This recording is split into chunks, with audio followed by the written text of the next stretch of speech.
ನಮಸ್ಕಾರ ಎಲ್ಲರಿಗೂ. ಇವತ್ತೊಂದು ಟಮಾಟಿ ಬಾತು ಮಾಡಿ ತೋರಿಸ್ತಾ ಇದ್ದೀನಿ. ಸಿಂಪಲ್ಲಾಗಿ ಯಾವ ಥರ ಮನೆಯಲ್ಲಿ ಸುಲಭವಾಗಿ ಮಾಡ್ಕೊಳ್ಳೋದಂತ. ಇಲ್ಲೊಂದು 2 ಟೀ ಸ್ಪೂನಷ್ಟು ಎಣ್ಣೆ ಹಾಕ್ಕೊಳ್ತಾ ಇದ್ದೀನಿ. ಇದು ಮಸಾಲೆ ಹುರಿಲಿಕ್ಕೆ ಸ್ವಲ್ಪ ಹುರಿಬೇಕು. ಅದನ್ನು ಬ್ಯಾಡಿಗೆ ಮೆಣಸು ಅದೆಲ್ಲ ನೋಡಿರಿ.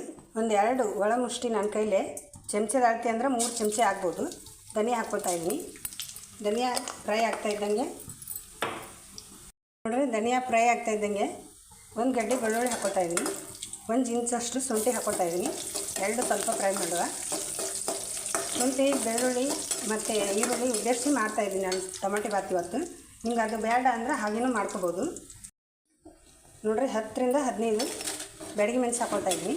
ಬ್ಯಾಡಗಿ ಮೆಣಸು ಹಾಕೋದ್ರಿಂದ ಖಾರ ಕೂಡ ಆಗಿಲ್ಲ, ಕಲರ್ ಕೂಡ ಚೆನ್ನಾಗಿರ್ತಾರೆ, ರುಚಿ ಕೂಡ ಹೆಚ್ಚಿರ್ತೈತಿ.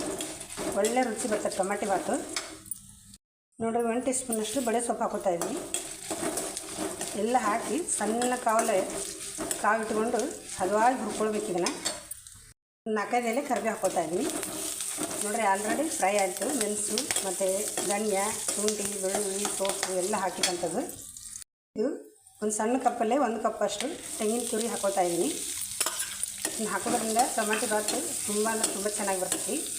ಹಾಕಿದರೆ ಚೆನ್ನಾಗಿರ್ತೈತಿ. ಹಾಕಿದ್ರೆ ನೀವು ಹೀಗೆ ಮಾಡ್ತೀನಿ ಅಂದ್ರೆ ಹಾಗೇನೂ ಮಾಡ್ಕೋಬೋದು. ಹಾಕಿದರೆ ಮಾತ್ರ ರುಚಿ ಡಬಲ್ ಆಗ್ತದೆ. ತೆಂಗಿನಕಾಯಿ ಹಾಕೋದ್ರಿಂದ ಜಿಡ್ಡನ್ನ ಎಲ್ಲ ಬಿಟ್ಕೊಳ್ಳೋ ತನಕ ಹುರ್ಕೊಳ್ಬೇಕು. ಹಸಿ ಆಗಿ ತೆಗೆದ್ರೆ ಟೊಮೆಟೊ ಬಾತು ಅಷ್ಟು ಚೆನ್ನಾಗಿ ಬರೋಂಗಿಲ್ಲ. ನೋಡಿರಿ, ಈಗ ತೆಂಗಿನಕಾಯಿ ಅದೆಲ್ಲ ಫ್ರೈ ಆಗಿದೆ. ಟೋಟಲಾಗಿ 6 ಟೊಮೆಟೊ ತೊಗೊಂಡಿದ್ದೀನಿ. 6 ಟೊಮೆಟೊಯಲ್ಲಿ 3 ಕಪ್ನಷ್ಟು ಇಲ್ಲಿ ಹಾಕೋತಾ ಇದ್ದೀನಿ. ಮತ್ತು ಮಿಕ್ಕಿದ್ದನ್ನು ಒಗ್ಗರಣೆಗೆ ಹಾಕ್ತಾಯಿದ್ದೀನಿ ನಾನು. ಇದರಲ್ಲಿ ಹಾಕಿ ಫ್ರೈ ಮಾಡಿ ರುಬ್ಕೊಳ್ಬೇಕು. ನೋಡಿರಿ, 3 ಕಪ್ ಟೊಮೆಟೊ ಸೇರಿಸಿದ್ದೀನಿ. ಹದವಾಗಿ ಇದು ಮೆತ್ತಗಾಗೋ ತನಕ ಫ್ರೈ ಮಾಡ್ಕೊಳ್ಬೇಕು. ಫ್ರೈ ಮಾಡಿಕೊಂಡು ನುಣ್ಣಗೆ ರುಬ್ಕೊಂಡು ಬರಬೇಕು. ತಣ್ಣಗೆ ಮಾಡಾಕ್ಬಿಟ್ಟು ಜಿಡ್ಡಿನ ಅಂಶ ಎಲ್ಲ ಹೋಗಬೇಕು. ಅದು ಅಲ್ಲಿ ತನಕ ಫ್ರೈ ಮಾಡಬೇಕು. ಟೊಮೆಟೊ ಈ ಥರ ಮಾಡೋದ್ರಿಂದ ತುಂಬ ಅಂದರೆ ತುಂಬ ಚೆನ್ನಾಗಿ ಬರ್ತೈತಿ. ಬಿರಿಯಾನಿ ಥರ ಸಿಂಪಲ್ಲಾಗಿ ಟೊಮೆಟೊ ಹೆಚ್ಕೊಂಡು ಚಕ್ಕೆ, ಲವಂಗ, ಖಾರದ ಪುಡಿ ಆ ಥರನೂ ಮಾಡ್ಕೋಬೋದು. ಈ ಥರ ಒಂದು ಸಲ ಮಾಡಿ ನೋಡಿ, ಟ್ರೈ ಮಾಡಿ, ತುಂಬ ಚೆನ್ನಾಗಿರ್ತೈತಿ. ಇಲ್ಲಿ ನೋಡಿರಿ, ಮಸಾಲೆ ಎಲ್ಲ ಹುರ್ಕೊಂಡಾಯ್ತು. ಈ ಥರ ಜಿಡ್ಡಿನ ಅಂಶ ಬಿಟ್ಕೊಳ್ಬೇಕದು ಹಾಕಿದಂಥದ್ದು ಆಯಿಲು ಇಲ್ಲಿ ತನಕ ಹುರ್ಕೊಳ್ಬೇಕು. ಹಸಿ ತೆಗೆದ್ರೆ ಅಷ್ಟು ರುಚಿ ಬರೋದಿಲ್ಲ ಮಸಾಲೆ. ಇದನ್ನು ತಣ್ಣಗಾಗ್ಲಿಕ್ಕೆ ಬಿಡ್ತಾಯಿದ್ರಿ. ಇಲ್ಲಿ ನೋಡಿರಿ, ಹುರ್ಕೊಂಡಂಥ ಮಸಾಲಿನ ಮಿಕ್ಸರ್ಗೆ ಹಾಕ್ಕೊಂಡು ತಣ್ಣಗಾದ್ಮೇಲೆ ಮಿಕ್ಸರ್ಗೆ ಹಾಕ್ಕೊಂಡು ನುಣ್ಣಗೆ ರುಬ್ಕೊಂಡು ಬಂದಿದ್ದೀನಿ. ಈ ಹದ ಇರಬೇಕಿದ್ದು. ಇದನ್ನು ಸೈಡಿಗೆ ಇಟ್ಟು ಯಾವ ಥರ ಮಾಡೋದು ಅಂತ ನೋಡುವ. ಟೊಮೆಟೊ ಬಾತು ಇಲ್ಲೇ ಒಲೆ ಮೇಲೆ ಒಂದು ಕುಕ್ಕರ್ ಇಟ್ಕೊಂಡಿದ್ದೀನಿ. ಗ್ಯಾಸ್ ಆನ್ ಮಾಡಿಕೊಂಡು ನೋಡಿರಿ, ಆಯಿಲ್ ಹಾಕ್ಕೊತಾ ಇದ್ದೀನಿ. ದೊಡ್ಡ ಟೀ ಸ್ಪೂನ್ಲೇ ಆದರೆ ಒಂದು ಸ್ಪೂನು ಆಯಿಲ್ ಅಂತ ತಿಳ್ಕೊಬೋದು. ಸ್ಪೂನ್ ಲೆಕ್ಕದಲ್ಲಿ ಆದರೆ, ಗ್ರಾಮ್ ಲೆಕ್ಕದಲ್ಲಿ ಆದರೆ ಒಂದು 50 ml ಹಾಕಿದ್ದೀನಿ. ಅಷ್ಟನ್ನು ಹಾಕಿ ಅದಕ್ಕೆ ಚಕ್ಕೆ, ಲವಂಗ, ಏಲಕ್ಕಿ ಎಲ್ಲನೂ ಇಲ್ಲೇ ಹಾಕ್ತಾಯಿದ್ದೀನಿ. ಮಸಾಲೆಗೆ ರುಬ್ಬೋಗೂ ಹಾಕೋಬೋದು, ಹಂಗೂ ಮಾಡ್ಬೋದು. ಹಂಗೆ ಮಾಡಿಕೊಂಡ್ರೆ ಹೆವಿ ಆಗಿಬಿಡ್ತೈತೆ ಮಸಾಲೆ. ಬಾಯಿಗೆಲ್ಲ ತುಂಬ ಮಸಾಲೆ ಸಿಗ್ತದೆ ಅಂತ ಫೀಲ್ ಆಗ್ತದೆ. ಈ ಥರ ಹಿಂಗೆ ಹಾಕಿ ಮಾಡೋದ್ರಿಂದ ಅಷ್ಟು ಜಾಸ್ತಿ ಅನಿಸಲ್ಲ. 2 ಪಲಾವಲ್ಲೇ 4 ಲವಂಗ, 2 ಏಲಕ್ಕಿ, 1 ತುಂಡು 2 ತುಂಡು ಚಕ್ಕೆ ಇಷ್ಟನ್ನು ಹಾಕಿದ್ದೀನಿ. ಇಷ್ಟು ಮಾತ್ರ ಮಸಾಲೆ ಹಾಕ್ಕೊಂಡಿದ್ದೀನಿ ನಾನು. 1 ಟೀ ಸ್ಪೂನಷ್ಟು ಜೀರಿಗೆ ಇಷ್ಟು ಹಾಕ್ಕೊಂಡು ಸ್ವಲ್ಪ ಮಸಾಲೆ ಫ್ರೈ ಆಗ್ತಿದ್ದಂಗೆ ಇದಕ್ಕೆ 2 ಮೀಡಿಯಮ್ ಸೈಜು ಈರುಳ್ಳಿ ತೊಗೊಂಡಿದ್ದೀನಿ. ಅದನ್ನ ಹಾಕ್ಕೊಳ್ತಾ ಇದ್ದೀನಿ. ಗೋಡಂಬಿ ತೊಗೊಂಡಿದ್ದೀನಿ ಒಂದು 4-5. ಗೋಡಂಬಿ ಆಪ್ಷನಲ್ಲು, ಹಾಕಿದ್ರೆ ಮಾತ್ರ ಚೆನ್ನಾಗಿರ್ತದೆ ಟೊಮೆಟೊ ಗತಿಗೆ. ಒಂದು 7-10 ಗೋಡಂಬಿಗೆ ಪೀಸು ಹಾಕ್ಕೊಂಡು ಈರುಳ್ಳಿ ಹಾಕ್ಕೊಳ್ತಾ ಇದ್ದೀನಿ. ಈರುಳ್ಳಿ ಹಾಕ್ಕೊಂಡು ಚೆನ್ನಾಗಿ ಬಾಡಿಸ್ಬೇಕು. ನೀಟಾಗಿ ಫ್ರೈ ಮಾಡ್ಕೊಳ್ಬೇಕು. ಈರುಳ್ಳಿ ಹಾಕಿದ ಮೇಲೆ ಸಾಕಿದಂಗೆ ಸ್ವಲ್ಪ ಕರಿಬೇವು ಹಾಕ್ಕೊಳ್ತಾ ಇದ್ದೀನಿ. ಒಂದು 7 ಎಲೆ. ಈ ಟೈಮ್ನಲ್ಲಿ ನೀವು ಎಣ್ಣೆ ಜಾಸ್ತಿ ಬೇಡ ಅಂದರು ತುಪ್ಪ ಕೂಡ ಹಾಕೋಬೋದು. ನಾನು ತುಪ್ಪ ಹಾಕಿಲ್ಲ, ಖಾಲಿ ಎಣ್ಣೆ ಮಾತ್ರ, ಆಯಿಲ್ ಮಾತ್ರ ಹಾಕಿ ತೋರಿಸ್ತಾ ಇದ್ದೀನಿ. ನೋಡಿರಿ, ಈರುಳ್ಳಿ ಎಲ್ಲ ಚೆನ್ನಾಗಿ ಫ್ರೈ ಆದಮೇಲೆ 2 ಟೊಮೆಟೊ ಕಟ್ ಮಾಡಿ ಇಟ್ಕೊಂಡಿದ್ದೀನಿ. ಇಲ್ಲಿ ರುಬ್ಲಿಕ್ಕೆ 4 ಟೊಮೆಟೊ ಹಾಕ್ಕೊಂಡಿದ್ದೆ. ಇಲ್ಲೇ ಕುಕ್ಕರ್ಗೆ 2 ಟೊಮೆಟೊ ಹಾಕಿದ್ದೀನಿ. ಟೋಟಲಾಗಿ 6 ಟೊಮೆಟೊ ತೊಗೊಂಡಿದ್ದೀನಿ. ನೀವು ಪಲಾವ್ ಎಷ್ಟು ಮಾಡ್ತೀರಿ ನೋಡಿಕೊಂಡು ಅಷ್ಟರ ಮೇಲೆ ಟೊಮೆಟೊ ತೊಗೋಬೋದು.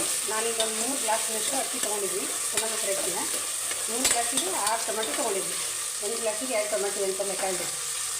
ಇದು ಟೊಮೆಟೊ ಎಲ್ಲ ಸಾಫ್ಟ್ ಆಗಬೇಕು. ಸ್ವಲ್ಪ 1 ಚಮಚದಷ್ಟು ಅರಿಶಿನ ಪುಡಿ ಸೇರಿಸ್ತಾ ಇದ್ದೀನಿ. ಟೊಮೆಟೊ ಸ್ವಲ್ಪ ಸಾಫ್ಟ್ ಆಗ್ತಾ ಇದ್ದಂಗೆ ನೋಡಿ, ಟೊಮೆಟೊ ಎಣ್ಣೆ ಹಾಕಿರೋವಂಥದ್ದು ಸೈಡಿಗೆಲ್ಲ ಕುತ್ಕೊಂಡು ಬರುತ್ತೆ. ಫ್ರೈ ಮಾಡಿದಷ್ಟು ಪಲಾವು ಚೆನ್ನಾಗಿ ಬರ್ತದೆ. ನಾವು ಮೀಡಿಯಮ್ ಉರಿ ಇಟ್ಕೊಂಡು ಎಷ್ಟು ಫ್ರೈ ಮಾಡ್ತೀವಿ ಅಷ್ಟು ಚೆನ್ನಾಗಿ ಬರ್ತದೆ. ನೋಡಿರಿ, ಎಲ್ಲ ಟೊಮೆಟೊ ಸಾಫ್ಟ್ ಆಗಿದೆ, ಈರುಳ್ಳಿ ಕೂಡ ಸಾಫ್ಟ್ ಆಗಿದೆ. ರುಬ್ಬಿದಂಥ ಮಸಾಲಿನ ಇವಾಗ ಸೇರಿಸ್ತಾ ಇದ್ದೀನಿ. ಚೆನ್ನಾಗಿ ಒಂದ್ಸಲ ಮಸಾಲೆ ಸೇರಿಸಿ ಎಣ್ಣೆಯಲ್ಲಿ ಫ್ರೈ ಮಾಡ್ಕೊಳ್ಬೇಕು. ಮೀಡಿಯಮ್ ಉರಿ ಇಟ್ಕೊಂಡು ನೀಟಾಗಿ ನೋಡಿರಿ. ಫ್ರೈ ಮಾಡ್ತಾ ಇದ್ದಂಗೆ ತೊಳೆದು ಈ ಲೋಟಲ್ಲೇ 3 ಲೋಟ ಅಕ್ಕಿ ತೊಗೊಂಡಿದ್ದೀನಿ. ಇದರಲ್ಲೇ ತೊಳೆದ್ಬಿಟ್ಟು ತೊಗೊಂಡಿದ್ದೀನಿ. ಒಂದು 2 ಬೇರೆ ತೊಳೆದು ನೆನೆಸಿಟ್ಟಿದ್ದೆ ಅಕ್ಕಿನ. ಒಂದು 5-10 ನಿಮಿಷ ನೆನೆಸಿಟ್ರೆ ಅನ್ನ ಉದುರಾಗಿ ಚೆನ್ನಾಗಿ ಬರ್ತೈತಿ. ಸೋನಾ ಮಸೂರಿ ಅಕ್ಕಿ ತೊಗೊಂಡಿದ್ದೀನಿ ನಾನು. ನೀವು ಯಾವುದಾದ್ರೂ ತೊಗೋಬೋದು.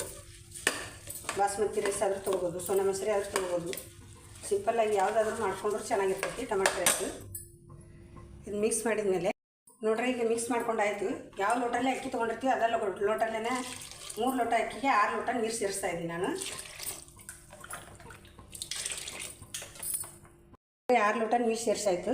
ಈಗ ರುಚಿಗೆ ತಕ್ಕಷ್ಟು ಉಪ್ಪು ಹಾಕ್ಕೊಳ್ತಾ ಇದ್ದೀನಿ. ಉಪ್ಪು ನೋಡ್ಕೊಂಡು ಹಾಕ್ಕೊಳ್ಳಿ. ಸ್ವಲ್ಪ ಕಮ್ಮಿ ಇದ್ದರೆ ಮತ್ತೆ ರುಚಿ ನೋಡ್ಕೊಂಡು ಮತ್ತೆ ಹಾಕೋಬೋದು. ನೋಡ್ರಿ, ಯಾವಾಗಲೇ ಸ್ವಲ್ಪ ಕೊತ್ತಂಬರಿ ಕಟ್ ಮಾಡಿಟ್ಟಿದ್ದೆ, ಅದನ್ನು ಕೂಡ ಹಾಕ್ಕೊಂಡು ಒಂದು ಸಲ ಮಿಕ್ಸ್ ಮಾಡಿ ಕುದಿ ಬರಬೇಕು. ಇವಾಗಲೇ ಮುಚ್ಚಬಾರ್ದು. ಇವಾಗಲೇ ಮುಚ್ಚಿದ್ರೆ ತಳ ಹಿಡಿತೈತೆ. ಅದು ಕುದಿ ಬರ್ತಾನೆ ಕುದಿಸ್ಕೊಳ್ಬೇಕು. ನೋಡ್ರಿ, ಕುದಿ ಬರ್ತಾಯಿದೆ. ಈ ಟೈಮ್ನಲ್ಲಿ ಒಂದು ಸಲ ಮಿಕ್ಸ್ ಮಾಡ್ಕೊಳ್ಬೇಕು. ಮಿಕ್ಸ್ ಮಾಡಿ ಲಿಡ್ ಕ್ಲೋಸ್ ಮಾಡಿ ಕುಕ್ಕರ್ ಮುಚ್ಚಳ ಮುಚ್ಚಿ 1 ವಿಸಿಲ್ ತೊಗೊಂಡ್ರೆ ಸಾಕು. ಸಣ್ಣ ಉರಿಯಲ್ಲಿ 1 ವಿಸಿಲ್ ತೊಗೊಂಡ್ರೆ ಸಾಕತ್ತೆ. ಹಾಗಾಗಿ ಓಪನ್ ಮಾಡಿ ಕುಕ್ಕರ್ ಓಪನ್ ಮಾಡಿ ತೋರಿಸ್ತಾ ಇದ್ದೀನಿ ಮುಚ್ಚಳನ. ನೋಡಿ ಯಾವ ಥರ ಬಂದಿದೆ. ಸೂಪರಾಗಿ ಬಂದಿದೆ ಟೊಮೆಟೊ ಬಾತು. ಚೂರು ಎಲ್ಲಿ ನಿಜ್ಜಿಲ್ಲ, ಏನಿಲ್ಲ, ಉದುರಾಗಿ ನೋಡಿ ಯಾವ ಥರ ಬಂದಿದೆ. ಸಾಫ್ಟಾಗಿ ಬಂದಿದೆ. ಈ ಥರ ನೀವು ಸಹ ಟ್ರೈ ಮಾಡಿ. ನೋಡಿದ್ರಲ್ಲ ಯಾವ ಥರ ಟೊಮೆಟೊ ಬಾತು ಸುಲಭವಾಗಿ ಮಾಡ್ಕೊಬೋದು ಅಂತ. ಕರೆಕ್ಟ್ ಅಳತೆ ಕರೆಕ್ಟ್ ಹದದಲ್ಲಿ ಮಾಡ್ಕೊಂಡ್ಬಿಟ್ರೆ ಚೂರು ಏನು ಮಿಜ್ಜಾಗೋದಿಲ್ಲ, ಏನಾಗೋದಿಲ್ಲ.